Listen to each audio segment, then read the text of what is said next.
Bonjour, donc nous allons présenter l'application concernant l'interruption INT. Et donc le matériel que nous allons utiliser est constitué d'une carte à base de microcontrôleur PIC16F887, d'un bootloader connecté avec l'ordinateur équipé des deux logiciels micro-C pour la compilation et le PIC2 pour la communication. Et donc là, nous allons utiliser un bouton poussoir pour commander l'interruption INT. Et puis un port, le port D, qui va commander un afficheur BCD 7 segments. Et donc allons-y pour commencer l'application.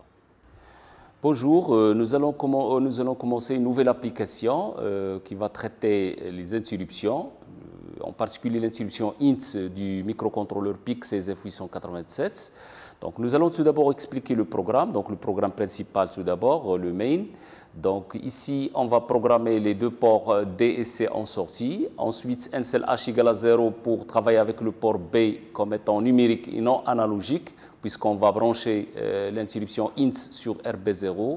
Ensuite, on va autoriser l'interruption INT en mettant JIE A1 et INT-E A1. Et dans une boucle infinie, on va réaliser un compteur modulo 6 comme nous avons fait dans une application précédente. Donc là, dans le programme interrupt, le sous-programme d'interruption, on va faire une boucle qui s'exécute 20 fois et qui va juste committer l'état de la broche RB1, la broche RC1, donc 20 fois avec une temporisation de 800 millisecondes. Et après, on va remettre le flag à 0, puis il retourne au programme principal. Donc le programme principal, c'est une boucle infinie, c'est un compteur modulo 6, et le sous-programme d'interruption, c'est un clignotement de la LED de 20 fois, puis il retourne au programme principal. Donc tout d'abord, on va compiler le programme, donc pas d'erreur. Ensuite, on va utiliser le logiciel PIC2 qui va réaliser la communication entre la carte et l'ordinateur. Et on va importer le fichier .hex, on l'importe, voilà. Et ensuite, donc, on va l'envoyer vers le bootloader qui va l'exécuter sur le microcontrôleur PIC16F887 en cliquant sur Write.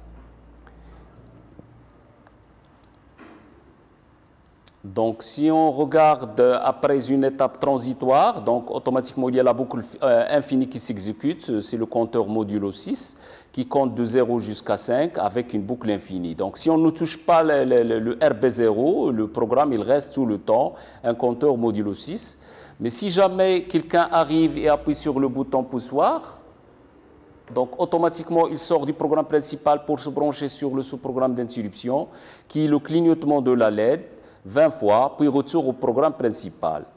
Et donc le programme principal, c'est une boucle infinie. Et donc à chaque fois qu'on appuie sur le bouton poussoir, automatiquement il sort pour aller exécuter le sous-programme d'interruption.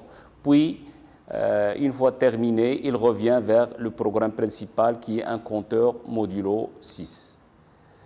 Merci et à la prochaine application.